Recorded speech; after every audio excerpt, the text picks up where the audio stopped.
இயேசு கிறிஸ்துவின் திருப்பெயராலே நான் உங்கள் ஒவ்வொருவரையும் வாழ்த்துகிறேன், ஒவ்வொருவரையும் ஆசீர்வதிக்கிறேன். இந்த நாள்ல மீண்டுமாக கிட்டத்தட்ட ஒரு மாசத்துக்கு பிறகு இந்த பாடத்துக்கு நேரா நம்ம வருகிறோம். ஆஹ் இந்த பாடத்தை நாம் இன்னும் கொஞ்சம் வித்தியாசமான கோணத்துல பார்க்க இருக்கிறோம். இயேசுவின் திருப்பணியும் இறைபணியும் அல்லது இறைப்பணியா ஊழியம் பகுதி 6. இதை நாம் இன்னைக்கு பார்க்கிறது இயேசு பரீட்சையில் அல்லது சோதனையில் முழு தகுதியுடன் வெற்றி பெறுதல். இதுதான் இல்லையா? பிள்ளைகள் எக்ஸாம்ல வெற்றி பெறணும், தகுதியோட வெற்றி பெறணும், இதெல்லாம் நமக்கு இருக்கும் இல்லைங்களா? அப்ப இயேசுவுக்கு வைக்கப்பட்ட பரீட்சை என்ன, இது எந்த மாதிரி பரீட்சை அப்படிங்கிறது நான் பார்க்கணும். எதற்காக பரீட்சை, எதற்காக பரீட்சையில் தேர்ச்சி? அதுக்கு ஒரு எய்ம் இருக்கு, ஒரு நோக்கம் இல்லைங்களா? பரீட்சை அட்டென்ட் பண்ணணும், எழுதணும் அல்லது பேசணும். பேசுறதுக்கு எழுதுறதுக்குலாம் மார்க் உண்டு, செய்வதற்கு மார்க் உண்டு, பிராக்டிக்கலுக்கு எல்லாமே அப்படிதான். இப்ப 3 நிலை வந்துருச்சு இல்லைங்களா?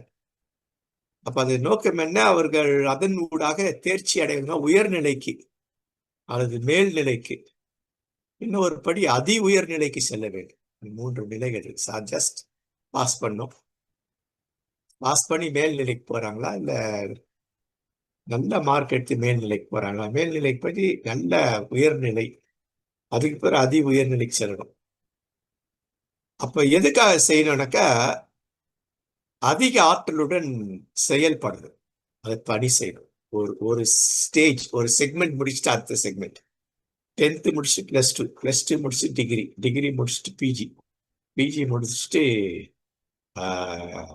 பிஎஸ்சி, இந்த மாதிரி தொடர்ந்து சென்று கொண்டிருக்கு. அதுக்கு ஒரு காரணம் இருக்கும், ஒரு நோக்கம் இருக்கும் இல்லையா? அப்போ இந்த இந்த ஒவ்வொரு இடத்துல நான் பாஸ் பண்ணி ஒரு அங்கீகாரம் கொடு, ஒரு அதிகாரம் கொடுக்குது.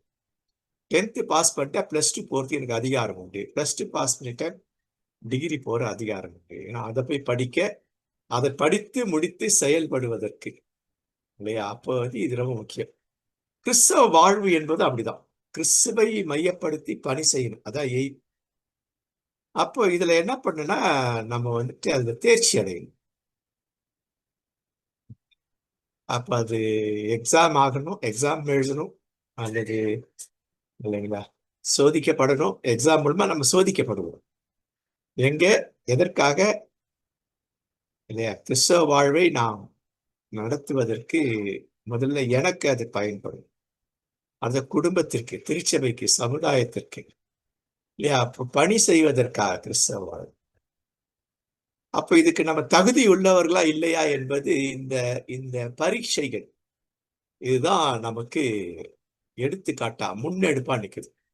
சோதனை, சோதிக்கப்படுதல், சோதித்தல் அல்லது பரீட்சைக்கு உட்படுத்துதல் அப்படிங்கிறது என்னன்னா, நாம் அதற்கு பாஸ் பண்ணோம்னா அதுல நாம் அடுத்த இதுக்கு தகுதி உள்ளவர்கள் அப்படின்னு. அதுக்கு சோதனை அல்லது பரீட்சை அவசியம்.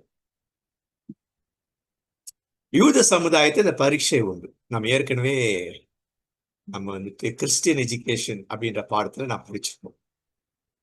யூத கிறிஸ்தவ பிள்ளைகள் அங்க பரீட்சைக்கு ஆயத்தப்படுத்துறாங்க. யூத பிள்ளைகளை பிறந்தது முதல் 5 வயது தாய் என்ன பண்றாங்கன்னாக்கா கற்றுத்தராங்க. 5 ஆகமங்களை, நியாய பிரமாணத்தை மனப்பாடம் பண்ணி கற்றுக் கொடுக்கும். எப்படியெல்லாம் மனப்பாடம் எதெல்லாம் அந்த பாடத்தை படிச்சா புரியும் அவங்களுக்கு. கிறிஸ்டியன் எஜுகேஷன் பாடத்துக்குள்ள போயிட்டு இல்லையா, யூத குழந்தைகள் அப்படின்னு சொல்லிட்டு அதை பார்ப்போம். 6ல இருந்து 12, 17 அப்பா அதை கற்றுக் கொடுக்கிறார். இது கற்றுக் கொடுத்த பிறகு இவங்க அந்த ஆண்டு முழுவதும் அல்லது 5 ஆண்டுகள் அவர்கள் படிக்கிறாங்க. இதுக்கு ஆசிரியர் யாருன்னா அம்மா அப்பா தான் ஆசிரியர், கற்றுக் கொடுக்கிறார். பிறகு அந்த திருக்கோயிலுக்கு போய் கற்றறிந்தவர்கள் பரீட்சைக்கு உட்படுத்தப்படுகிறார் இல்லையா? அந்த பரிசெயர்கள், வேத பாரகர்கள், ஆசாரியர்கள் ஆசிரியர்கள் அந்த இடத்துல டெஸ்ட் வைக்கிறாங்க. அந்த டெஸ்ட்ல பாஸ் பண்ணாதான் அவங்களுக்கு தகுதி சான்றுன்னா அந்த தள்ளி தென்ற ஜெப சால்வையை கொடுக்கணும். இது ரொம்ப ரொம்ப முக்கியம். அது முதல் நிலை தகுதி, அவர்கள் பாஸ் பண்ணி முதல் நிலை. இப்ப இயேசு இதையே செய்தார். முதல்நிலை சான்றை பெற்றார். சாதாரணமா பெறல. இயேசு இந்த முதல்நிலை சான்றை தன் பெற்றோர்களால் ஆயத்தப்படுத்தி திருக்கோயில்ல போயிட்டு எல்லாரும் ஆச்சரியப்படுற மாதிரி இந்த இந்த இந்த 12 வயசுல 13 வயசுல இந்த 5 ஆகமத்தை குறித்து இந்த அளவுக்கு தான் அதிகபட்சம் இருக்கும் அவருக்கான அந்த ஆன்மீக தேடல், ஆன்மீக புரிதல், ஆன்மீக அறிதல் இதெல்லாம் இருக்கும் அப்படின்னு இருந்தாக்கா இவர் அதுக்கு மேல எங்கே போறார், சூப்பரா போறார். எல்லாரும் ஆச்சரியப்படுறாங்க. அப்ப அந்த அளவுக்கு பெற்றோர் சொல்லிக் கொடுத்தார்கள். அந்த அளவுக்கு இயேசு கிறிஸ்து அவைகளை உள்வாங்கி கொண்டார். இது முக்கியம். அடுத்த பரீட்சை என்ன அப்படின்னாக்கா 13 வயசு முதல் 29 வயசு வரை அவர் என்ன பண்ணிருக்காருன்னா குடும்பத்துல இருக்காரு, சமுதாயத்துல இருக்காரு, இந்த ஆன்மீகவாதிகளோட இருக்கிறாரு, குடும்பம் எப்படி இருக்குன்னு பாக்குறாரு, உறவினர் சகோதர சகோதரி எப்படி இருக்கிறார்கள், உறவுகள் எப்படி இருக்கின்றது, இந்த சமுதாயம் எப்படி இருக்கிறது, இந்த ஆன்மீகவாதிகள் எப்படி இருக்கிறாங்க, இந்த அனுபவங்களை எல்லாம் அவர் என்ன பண்றாரு உள்வாங்கி கொண்டு தன்னை ஆயத்தப்படுத்தி கொண்டு அதுதான் அந்த 30வது வயசுல வந்துட்டு அவர் அந்த பரீட்சைக்கு சூப்பர் அட்டன் பண்றார். அப்போ அவர் கற்றுக்கொண்டே இருக்கிறார். இந்த 13ல இருந்து 29 வயசுல என்ன பண்ணார் பார்த்தா கண்டிப்பா இதை செய்திருப்பார்.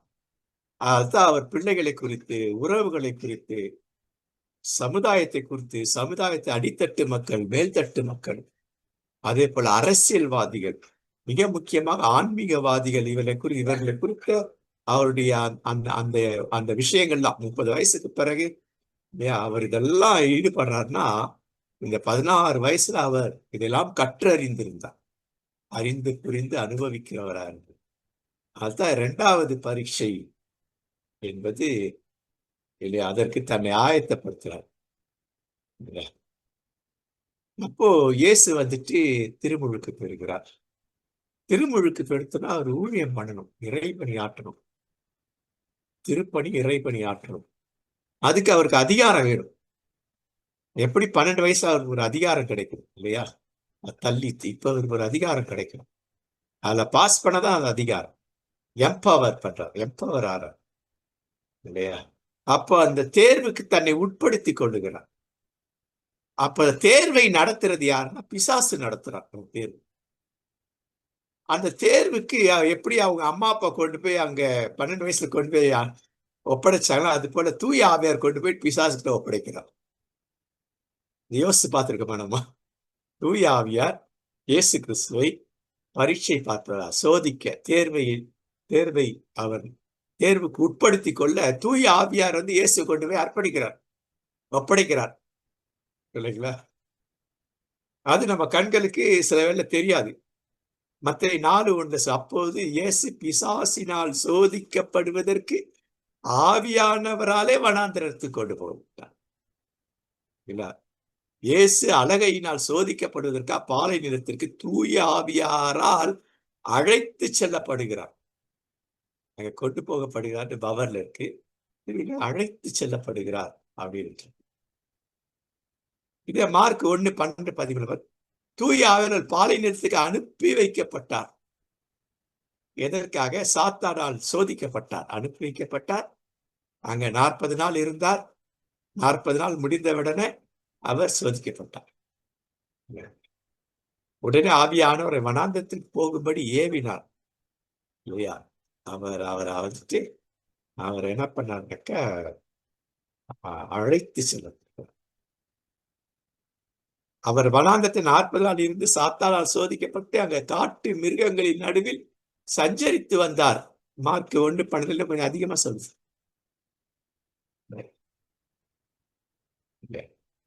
அப்போ அவர் அந்த அந்த பகுதியில பாலை நிலத்துல கொடிய விலங்குகள், ஜந்துகளுக்கு மத்தியில அவர் இருக்கிறார். லூக்கா 4:1-2 கூட இயேசு பரிசாவியால் நிறைந்தவரார், பரிசாவியால் ஆட்கொள்ளப்படுகிறார். ஆட்கொள்ளப்பட்டு இல்லையா, நிறைதல் ஆட்கொள்ளப்படு, controlled by the holy spirit இல்லையா. ஆட்கொள்ளப்பட்டு அவர் என்ன பண்ணார்னா அதே தூய ஆவியாரால் அவர் அழைத்து செல்லப்படுகிறார், சோதிக்கப்படுகிறார். அப்ப இங்க 40 நாள் அளவுக்கு சோதிக்கப்படுறத லூக்கா சொல்றார். அங்க 40 நாள் என்ன பண்ணாருனாக்கா ஃபாஸ்டிங் இருந்தார். அதன் பிறகு சோதிக்கப்பட்டதா மற்றவங்க. ஆனா லூக்கா என்ன சொல்றாருன்னா, அவர் அப்படி இருக்கும் பொழுதே அவர் சோதிக்கப்படுகிறார். 40 நாள் அளவும் அவர் சோதிக்கப்படுகிறார் அப்படின்னு லூக்கா கொஞ்சம் விவரமா சொல்றார். அப்ப பரீட்சை என்பது, அந்த பரீட்சையில தேர்ச்சியில பாஸ் பண்றோம், அதான் ரொம்ப முக்கியம். அது ரொம்ப முக்கியம். என்னன்னாக்கா முறையாக தேர்ச்சி அடையணும். அப்படின்னா முறையாக படிக்கணும், முறையா பரீட்சை எழுத, முறையா தேர்ச்சி அடையணும். காப்பி அடிச்சு கோல்மால் பண்ணி அப்படிலாம் கிடையாது. அடுத்தது என்னக்க, எந்த நிலையை தேர்ச்சி அடைகிறோம். 12 வயசு அவர் எந்த நிலையை தேர்ச்சி அடைந்தாருன்னா, அதிசயிக்கத்தக்க வகையில, ஆச்சரியப்படத்தக்க வகையில அவர் தேர்ச்சி அடைந்தார். அதான் ரொம்ப முக்கியம். அப்போ அதே நிலைக்கு இயேசு இங்க கொண்டு வருகிறார். அதே தேர்ச்சி நிலையை இங்க காண்பிக்கிறது நம்மளை புரிஞ்சுக்க முடியுது. அப்ப என்ன சொல்ல வருகிறது? எல்லாமே பாடம். நமக்கு பைபிள் எல்லாமே பாடம். நான் எப்படி இருக்கேன் பரீட்சையில, சோதனையில நான் எப்படி இருக்கேன்? சோதனை எனக்கு வரக்கூடாதுன்னு சொல்றோமா? சோதனையில நான் வெற்றி அடையணும் அப்படின்னு சொல்றோமா? சோதனையில நாம் தூய ஆவியாரை மையப்படுத்தி நாம் கற்றுக்கொண்டவைகளிலிருந்து, நம் அனுபவத்திலிருந்து இல்லையா, நாம் அதைக்கு நம்ம உட்படுத்தணும். அப்போ முறையான விதிமுறையை கற்றறிந்து முறைப்படி தேர்வை சந்தித்து வெற்றி. இன்னைக்கு பக்கில் பைபிள் வச்சவங்க எல்லாம் பிஷப்ன்றாங்க. அப்ப அது எப்படி முறையற்றது? முறையற்ற படிப்பு 8வது கூட படிச்சிருப்பாங்க, இல்ல 10th படிச்சிருப்பாங்க. அவர் ரெவரண்ட் டாக்டர் போட்டுக்கிட்டு எம்டின்னு போட்டுட்டு இருப்பாரு. 10th பாஸ் பண்ணி +2 பாஸ் பண்ணோம், +2 பாஸ் பண்ணி ஒரு டிகிரி பாஸ் பண்ணோம், டிகிரி பாஸ் பண்ண ஒரு பிஜி பாஸ் பண்ணோம், பிஜி பாஸ் பண்ணதுக்கு பிறகுதான் டாக்டரேட் பண்ண முடியும். அப்போ இயேசு ஒரு முறையை சொல்லி கொடுக்கிறார். இறைபணி ஆற்றுவதற்கு ஒரு முறை இருக்கிறது. அப்ப நாம் எல்லாரும் இந்த பணி திருப்பணி, இறைப்பணி குடும்பத்தில் முதல்ல நமக்கு செஞ்சுக்கணும் இந்த பணி. அப்ப நம்ம குடும்பத்திற்கு, உறவுகளுக்கு, திருச்சபைக்கு, சமுதாயத்திற்கு இது ரொம்ப ரொம்ப முக்கியம். ஆனா எதிர்மறை சோதனை நமக்கு அதுதான் ரொம்ப இருக்கு இல்லையா? சோதனை சகிக்கிற மனுஷன் பாக்கியவான், அவர் உத்தமன் என்று விளங்கிய பின்பு கர்த்தர் தம்முடைய அன்புக்கு ஒரு வாக்குத்தத்தம் பண்ண ஜீவ குறியத்தை பெறுவார். அப்ப இது நேர்மறையான சோதனை. அப்ப எதிர்மறையான சோதனை அங்க என்ன இருக்கு? சோதிக்கப்படுகிற எவரும் நான் கடவுளால் சோதிக்கப்படுகிறேன்னு சொல்லக்கூடாது. கடவுள் என்னை சோதனைக்கு அனுமதித்திருக்கிறார், நான் அதுல வெற்றி பெறுவேன். கடவுள் எதிர்ப்பால் வெற்றி பெறுவேன். வெற்றி பெற்றால் தான் எனக்கு ஒரு தகுதி உண்டு. தகுதி இருந்தால் தான் நான் இறைப்பணியோ திருப்பணியோ செய்ய முடியும். அதை விட்டுட்டு கடவுள் என்னை சோதிக்கிறாருன்ட்டு சொல்றது அது முறையற்றது. ஒரு முறை அவர் அப்படி சோதிக்கிறவர்கள். முறையுள்ளவனா முறைப்படுத்தபடிக்காக, ஆற்றல் பெறும்படிக்காக சோதனைக்கு அனுமதிக்கிறார். அப்ப எதிர்மறையான தன் சுய இச்சையினால் இழுக்கப்பட்டு சோதிக்கப்படுகிறார். நமக்கு தெரியும் எது சுய இச்சை. ஆண்டவரே எனக்கு இதுல விடுதலை ஆகணும், ஆண்டவரே ஆண்டவர் இது இல்ல, ஆண்டவர் அது இல்ல, ஆண்டவர் சுய இச்சை. அப்ப அந்த சுய இச்சை என்ன, அது கற்பம் தெரிவித்து பாவத்தை தான் அர்ப்பணிக்கிறோம். அப்ப கடவுளை தூஷிக்கும், எல்லாருமே கோபம் வரும், இழுத்து பேசணும், எதிர்த்து பேசணும் இல்லையா? அப்ப அவர் சொல்றார், மோசம் போயிடாதீங்க இல்லையா? அப்ப நீ கடவுளால் சோதனைக்கு உட்படுத்தப்படுகிறார் என்பதை நினைத்து கொள். தூய ஆவியார் உன்னை அனுமதிக்கிறார் என்று தெரிந்து கொள். அந்த சோதனையை தூய ஆவின் ஆற்றலோடு கூட நீ சந்தி. அப்ப இது நேர்மறை எதிர்மறை சோதனைகள், பரீட்சைகள் அப்படின்றது இல்லைங்களா? திரும்பி சோதனை மன உறுதியிடம் தாங்குவர். அப்ப இயேசுக்கு அந்த மன உறுதி இருந்தது இல்லைங்களா? அப்ப சோதனைனா எதுல வரும் அப்படின்னா இதுதான். ஒரு மனிதன் அவனுடைய வாழ்வு எப்படி இருக்கும்? உதாரணத்துக்கு நாம பார்த்துக்கோம், ஒரு மனுஷன் எதுல எப்படி வளர்வான்னாக்கா ஒரு 5 ரீதியில வளரணும். முதல் 5 ரீதி தான் மெயின் மன ரீதியான வளர்ச்சி. எப்படி இருக்கும்? குழந்தை பருவத்திலிருந்து வளர வளர இந்த 5 இருந்துட்டே இருக்கும். ஒரு குறிப்பிட்ட 6வது வரும் மன ரீதியாக, உடல் ரீதியாக, உணர்ச்சிகளின் வெளிப்பாடு ரீதியாக. சமுதாய ரீதியாக, ஆன்மீக ரீதியாக. அடுத்தது அரசியல் வரும். இந்த அரசியல் எங்க வரும்னாக்கா நமக்குள்ளேயே வரும். அப்ப நம்ம அந்த பரீட்சை, அரசியல் ரீதியாக பரீட்சை. குடும்பத்துல அரசியல் இருக்கு. குடும்பத்தில் இல்லையா, சகோதர சகத்துல அந்த அரசியல் இருக்கு. பணி செய்யற இடத்துல இருக்கு, ஊழியத்துல இருக்கு, திருச்சபையில இருக்கு, சமுதாயத்துல இருக்கு. அப்போ இதெல்லாம் நமக்கு பரீட்சைகள், சோதனைகள். இயேசு இந்த 6 சோதனைகளை சந்தித்தார். முந்தின ஆதான் பரீட்சை சோதனை இல்லையா, அவருக்கும் எப்படி இயேசுக்கு 12 வயசுல அவங்க அம்மா அப்பா கற்றுக், அதே போல இயேசு கடவுள் அவருக்கு அதை கற்றுக் கொடுத்தார் இல்லைங்களா. ஏன்னா அவங்க சோதனையை சந்திக்க போறாங்க, நல்லா இவங்க சோதனையை சந்திக்க போறாங்க. அதுக்கு கடவுள் அவருடைய பாட்டுல எல்லாம் சொல்லி கொடுத்துட்டார். அதுல எது நேர்மறை, எது எதிர்மறை, எது நம்மை வீழ்த்தும், எல்லாமே சொல்லிட்டார். இந்த கேள்வி நம்ம போன திங்கக்கிழமை அந்த கேள்வி பதில் நேரத்துல பார்த்தேன் இல்லையா. அப்ப ஆதாம் என்ன பண்ணாருனாக்க, அவருடைய மனைவி ஏவாள், அதுக்கு பேர் இல்லை முதல்ல இல்லையா, ஸ்திரீ புருஷன் அப்படிதான் இருக்கும், பெண். அந்த மரமே எப்படி இருக்குதா, புசிப்புக்கு. இப்போ மரத்தை பார்த்த உடனே இந்த மரத்துல இருக்க பழம்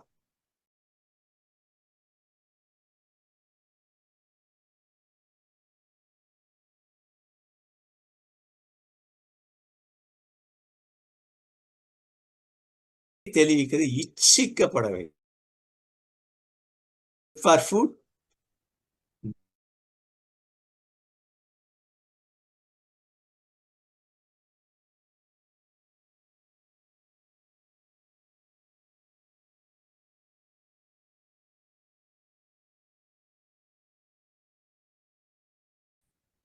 அப்புறம் முடிவெடுத்தல், சிந்தை முடிவெடுக்கல், மூளை. அந்த மரம் சுவையானது, உண்பதற்கு சுவை, கண்களுக்கு களி பூட்டுகிறது இல்லையா. அப்போ இததான் 2ஆம் மாதம் இயேசுவுக்கு இதுதான் வருது. அப்ப இது 6 கூறுகள்ல அது நடைபெறுகிறது. அப்ப இயேசுவுக்கு பிசாசு முதல் பரீட்சை பிசிக்கல், உடல் ரீதியாக இல்லையா. இயேசு பரிசுத்த ஆவியானவராலே நிறைந்தவராய் ஆவியானவரை வனாந்தரத்தில் கொண்டு போற 40 நாள் பிசாசினால் சோதி. அந்த 40 நாளில் ஒன்றும் புசியாது இருந்தார். அந்த 40 நாள் முடிந்த பிறகு அப்ப நிறைய சோதனைகள் வந்தது. 40 நாள் முடிஞ்ச உடனே முக்கியமான ஒரு சோதனையை அவருக்கு முன்னாடி அப்படியே என்ன பண்றாருன்னா இல்லையா, பிளட் லைட்ல அப்படியே எல்இடி லைட்ல அப்படியே போக்கஸ் பண்றாங்க. பசி அப்படிங்கிற போக்கஸ் பண்றாரு.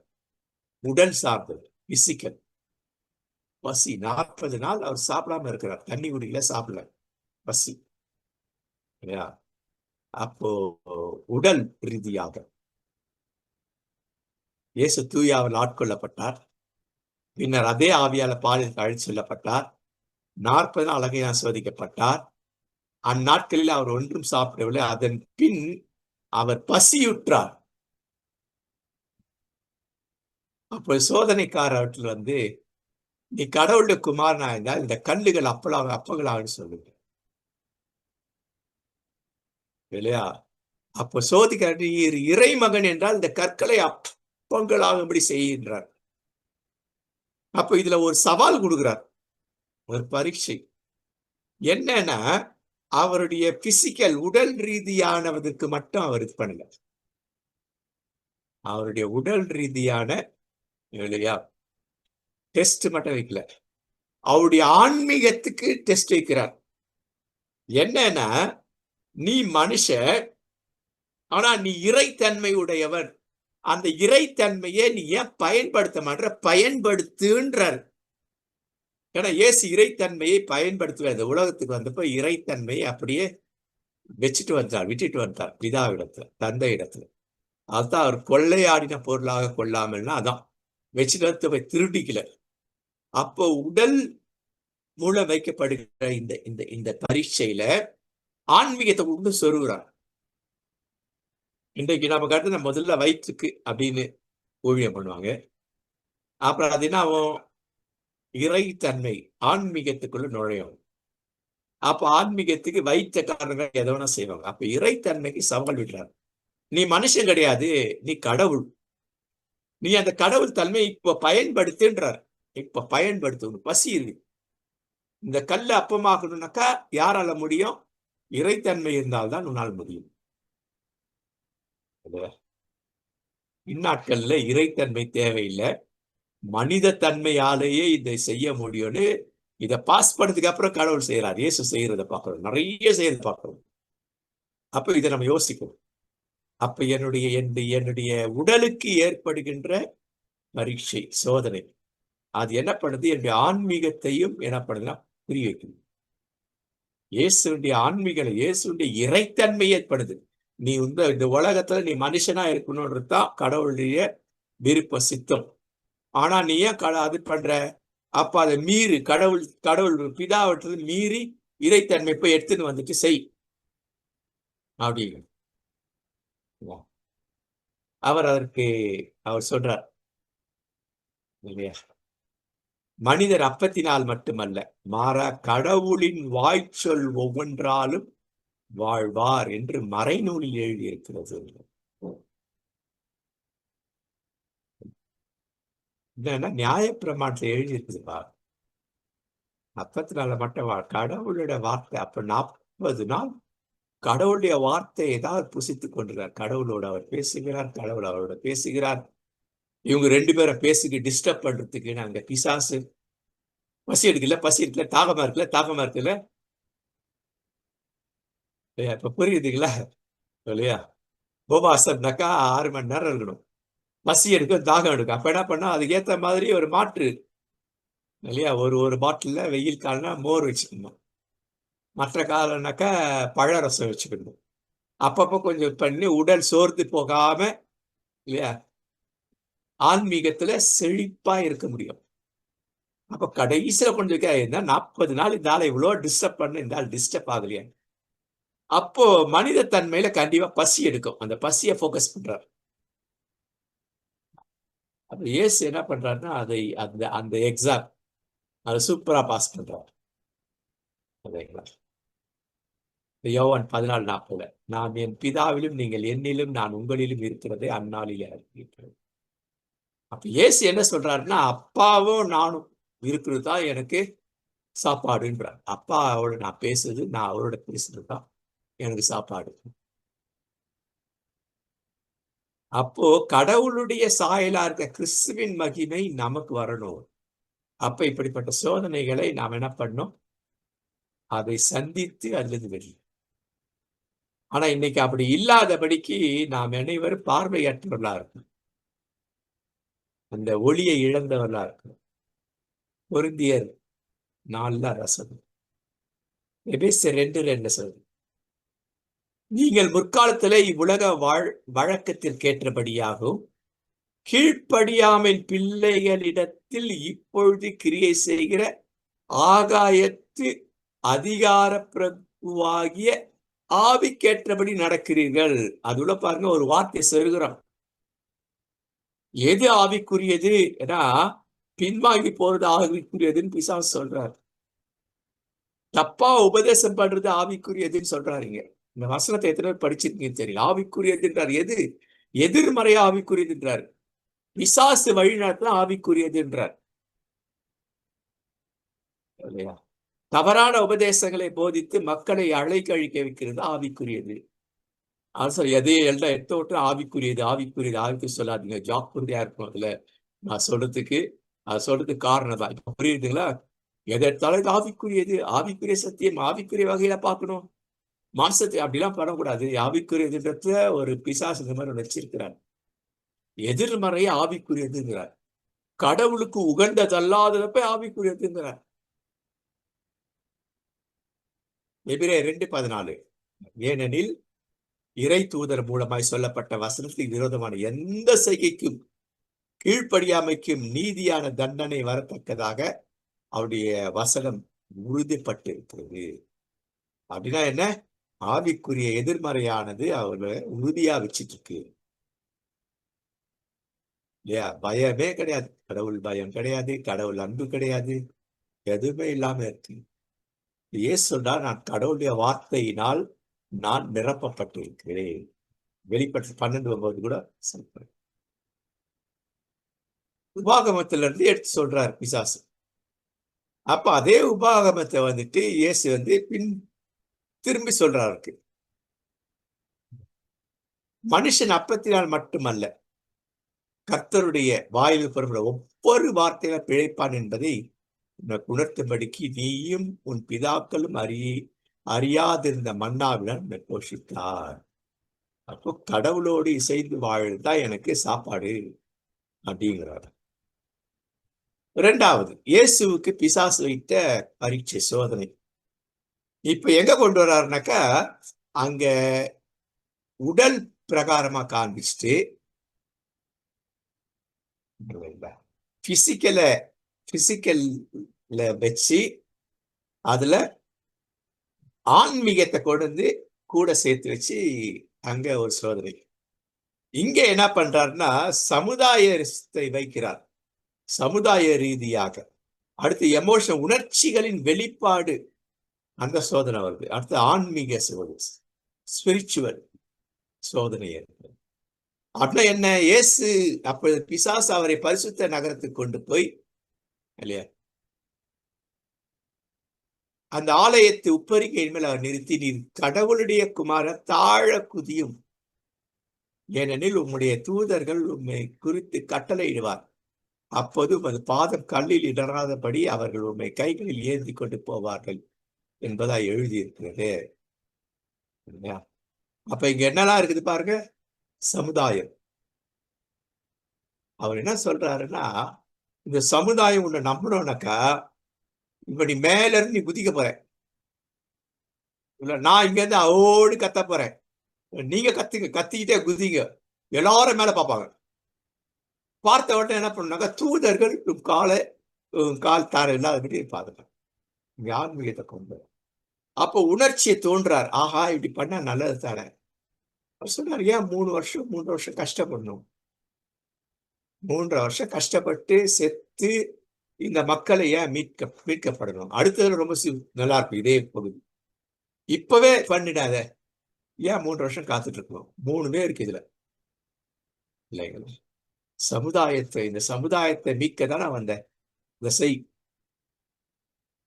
அடுத்தது இந்த ஆன்மீகம். அடுத்து உணர்ச்சி தூண்டுறார். ஆமா, நம்ம பண்ணலாம். 3 வருஷம் ஏன் காத்துட்டு இருக்கணும்?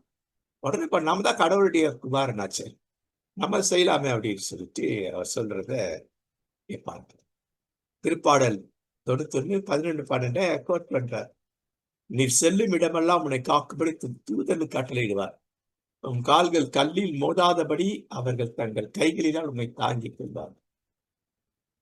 அதற்கு இயேசு, உன் கடவுளாகிய ஆண்டவரை, கர்த்தரை பரீட்சை பாராதிருப்பாய் என்று எழுதுகிறார். உன் கடவுளாகிய ஆண்டவரை சோதிக்க வேண்டாம் என்றும் எழுதியிருக்குது. அப்படின்னா என்ன அர்த்தம்? நீ என்ன சோதி, கடவுள் என்ன சோதிக்கிறவர் அல்ல. கடவுள் நன்மைக்காக சோதிக்க, அதை உங்ககிட்ட விட்டு சோதித்து எனக்கு ஒரு அதிகாரத்தை கொடுத்து இந்த அதிகாரத்திற்கு ஊழியம் பண்ணு அப்படின்னு சொல்ற. அப்படி நான் ஏன் கடவுளை சோதிக்கணும்? உன் வேலை என்ன? என்னை சோதிக்க வேண்டிய வேலை. நீ என்ன சோதி, நான் ஏன் கடவுளை சோதிக்கணும்? அவர் தான் நீ சோதிக்கிறது இங்கே அனுப்புனா, நான் ஏன் அவரை போய் சோதிக்கிறது? அந்த பகுதியில அவர் பதில் கிடையாது. யாக்கோபு 1:22. எனவே எல்லா வகையான அழுக்கையும் உங்கள் மிகுந்த தீமை அகற்றி உங்கள் உள்ளத்தில் ஊன்றப்பட்ட வார்த்தையை பணிவோடு ஏற்றுக்கொள்ளுங்கள், அதுவே உங்களை மீட்க வந்தது. அப்ப அந்த வார்த்தையே அவர் என்ன பண்றாரு? மீற சொல்றாரு. வசனம் எப்படி சொல்லுத, நீ செய்யின்றாரு. ஆனா இயேசு என்ன சொல்றாரு பிசாசு கிட்டனாக்கா, வசனம் அதுக்கு சொல்றது இருக்கட்டும் யார், ஆனா நான் எனக்கு வசனம் எனக்கு என்ன சொல்லுது அதை பற்றி நடப்பேன். 27. தந்தையாம் கடவுளின் பார்வையில் தூய்மையானது மாசற்றதுமான சமய வாழ்வியதில் துன்புறும் அனாதைகளையும் கைம்பெண்களையும் கவனித்தலும் உலகத்தால் கரைபடியாதது தம்மை காத்துக் கொள்வதுமா. அப்போ இயேசுனுடைய பணி இங்க வருது. நான் உலகத்தால் கரைபடியாதபடி, வசனத்தை வச்சு நான் ஏமாந்து போகாதபடி நான் என்னை ஆற்றல் படுத்தி கொண்டு கடவுளுடைய பார்வை நான் தூய்மையா இருப்பேன், வெற்றி சிறப்பேன், இந்த இந்த இந்த இந்த சோதனை வெற்றி பெறுவேன் இல்லையா? அப்போ துன்புறுபவர்கள் பக்கத்துல நான் இருப்பேன், ஒடுக்கப்படுற மக்கள் இருப்பேன். அதுதான் என்னுடைய வேலை. அவர்களை விடுதலை ஆக்குவதுதான் என் வேலை. அதற்கு இது முக்கியம் அப்படின்ட்டு சொல்றார். அடுத்தது இயேசு பிசாசுக்கு வைத்த இன்னொரு பரீட்சை 4. ஒண்ணு இங்கேயும் சமுதாயம், இங்கேயும் உணர்ச்சியை தூண்டுறாரு, இங்கேயும் ஆன்மீகத்தை கொண்டு வந்து நுழைக்கிறாரு, இங்க அரசியலையும் கொண்டு வர்றாரு, அரசியலையும் கொண்டு வர்றாரு.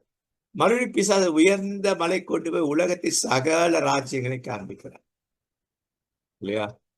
பாலிடிக்ஸ், இந்த நாடெல்லாம் அவனுக்கு சொந்தமாகும், இந்த நாடெல்லாம் அவனுக்கு சொந்தம், இந்த நாடெல்லாம் இந்த உலகம் எனக்கு சொந்தம். நீ இந்த உலகத்தை உனக்கு சொந்தமாக்கணும்னா 3.5 வருஷம் கஷ்டப்படணும், நீ பாடுபடணும், ரத்தம் சிந்தணும், அப்புறம் மக்களை விடுதலை ஆக்கணும். ஏன் இந்த கஷ்டம்? என் காலில் விழு, நான் இந்த உலகத்தை விட்டு கொடுத்துறேன். 3.5 வருஷம் கழிச்சு என்கிட்ட இந்த உலகத்தை நீ வாங்குறதுக்கு பதில் இப்பவே நான் கொடுத்துறேன் உலகத்தை இல்லையா? இதுல அரசியலை கொண்டு வந்து சேர்க்கிறாரு, ஆன்மீகத்தை சொல்றாரு. இயேசுடைய 3.5 வருஷ பாடுகளை அதை அப்படி யோசிக்கிறாரு. 3.5 வருஷம் அவர் யாரெல்லாம் சந்திக்கணும், எப்படிலாம் பண்ணணும், எங்கெல்லாம் நம்ம எங்கெல்லாம் கல்லால் அடிக்க போறாங்க, எங்கெல்லாம் நம்மளை திட்ட போறாங்க, எங்கெல்லாம் நம்மளை சபிக்க போறாங்க, எங்கெல்லாம் நம்மளை வந்துட்டு விலக்கி வைக்க போறாங்க இல்லையா? சிலுவையில போயிட்டு நான் என்னெல்லாம், சிலுவைக்கு முன்னால் நான் என்னெல்லாம் பாடுபடும், சிலுவையில என்ன பாடணும், இவ்வளவும் படணுமான்ட்டு அவர் அப்படியே அப்படி நோண்டி விடுறாரு. இவ்வளவும் தேவையா? உணர்ச்சியே தூண்டுறார், இதெல்லாம் உனக்கு தேவையா அப்படின்ட்டு. நீர் நெடுஞ்சான் கடையாக விழுந்து என்னை வணங்கினால் இவை அனைத்தும் உனக்கு தரும். 6 விஷயத்தை இந்த 3வது இதுல நிற்கிறார். திருப்பாடல் சொல்லு, நான் என்னுடைய பரிசுத்த பர்வதமாக சியோனில் என்னுடைய ராஜாவை அபிஷேகம் பண்ணி வைத்தேன் என்றார். 7 தீர்மானத்தின் விவரம் சொல்லு, கர்த்தரை நோக்கி நீர் என்னுடைய குமாரன் என்று நான் உண்மை ஜெயிப்பித்து என்னை கேளும், அப்பொழுது இந்த இனங்களை உமக்கு சுதந்திரமாக பூமி எல்லைகளில் சொந்தமாக கொடுப்பேன். அப்ப சொந்தமாக கொடுப்பேன்னா என்ன? நீங்களும் நானதான் சொந்தமாக்கணும் இந்த பூமியின் எல்லை. எருசலேம், யூதேயா, சமரியா, உலகத்தின் கடைசி வரைக்கும். அப்போ இயேசுவின் பரீட்சை நமக்கும் பரீட்சை. இந்த பரீட்சை இயேசு வெற்றி பெற்றால் நாமும் வெற்றி பெறணும். இயேசு வெற்றி பெற்றால் இதெல்லாம் செய்தால் நாமும் வெற்றி பெற்று செய்யணும்.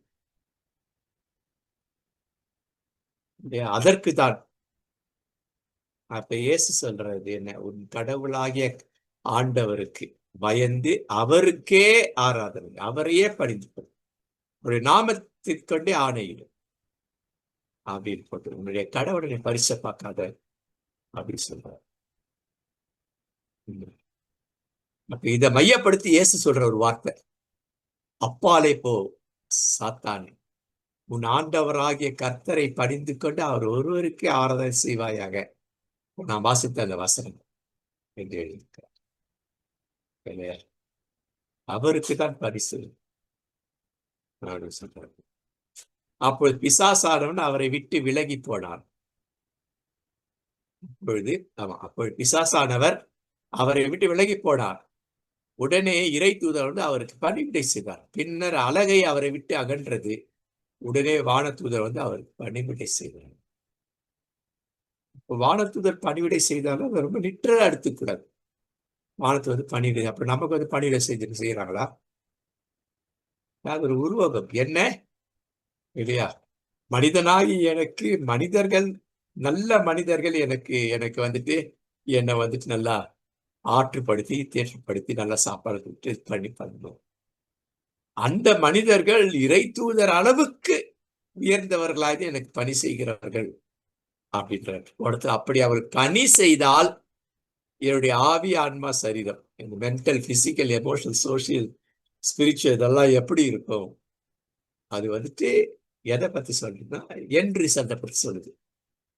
அவர்கள் பணிவிடை செய்தல எப்படி இருக்கும்? இதைதான் இயேசு சொல்றார், வருத்தப்பட்டு பாரம் செய்து நீங்கள் எல்லாரும் எடுத்து வாருங்கள், நான் உங்களுக்கு இளைப்பாறுதல் தருவேன்.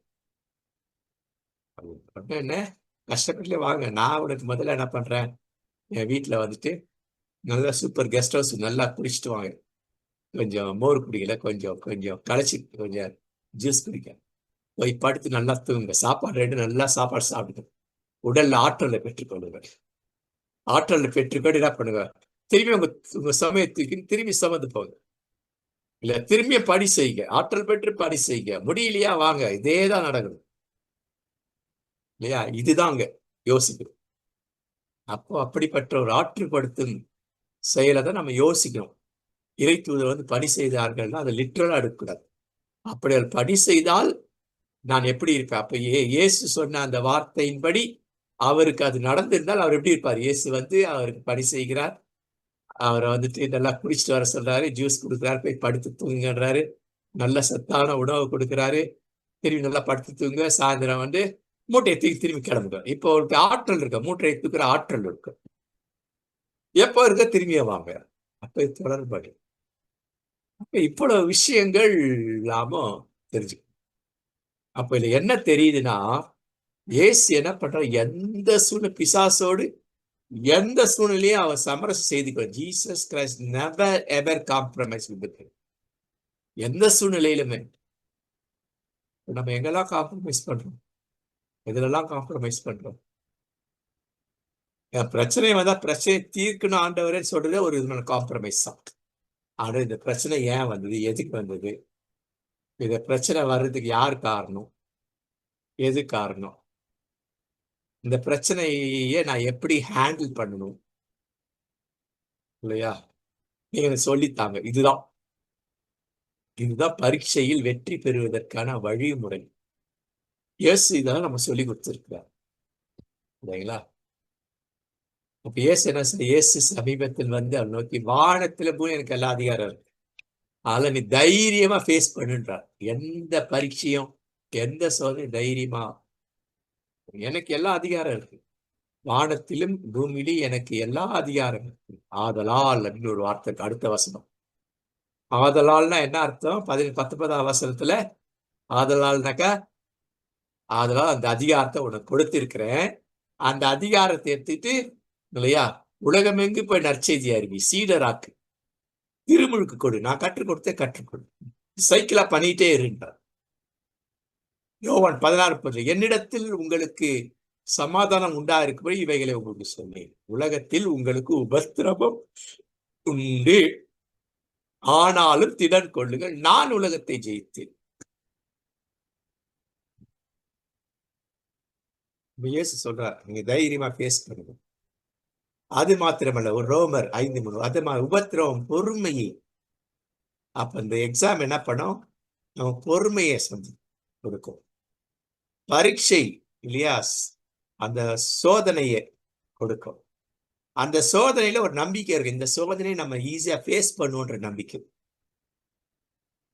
இல்லையா? அதனால வந்து நாங்க இதை பத்தி எல்லாம் கவலைப்படுறோம். கிறிஸ்தவ வாழ்வை என்பது உபத்திரவ வாழ்வு, அதாவது மேன்மையான வாழ்வு, பாராட்டுக்குரிய வாழ்வு அப்படின்னு ரோமர் சொல்றார். அதான் இயேசு சொல்றார்.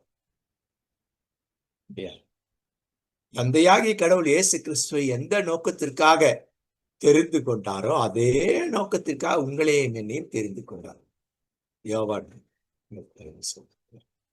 நீங்கள் என்னை தெரிந்து கொள்ளுங்கள், நான் உங்களை தெரிந்து கொண்டேன், உங்களை அபிஷேகித்து இருக்கிறேன்.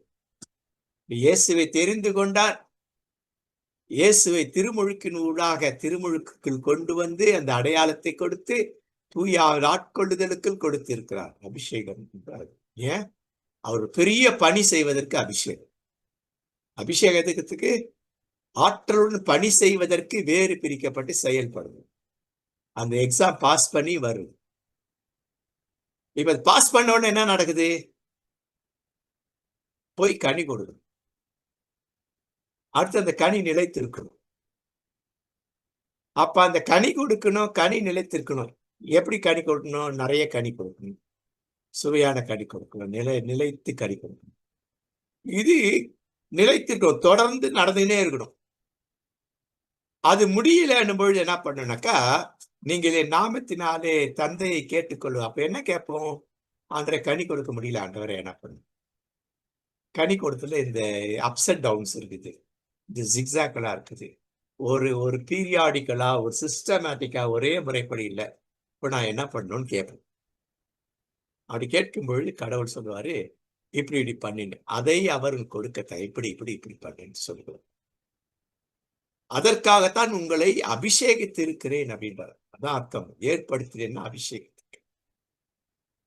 அப்ப இங்கிலீஷ்ல இந்த ஆர்டர் தான், you have not chosen me but I have chosen you and ordained you. அபிஷேகம் பண்ணி இருக்கிறேன், திருநிலைப்படுத்தி இருக்கிறேன், தேர்ந்தெடுத்து இருக்கிறேன், உன்னை அப்பாயிண்ட் பண்ணி இருக்கிறேன். இதெல்லாம் இந்த 3வது பகுதி நம்ம பவர் திருப்புதல்ல இருக்காது.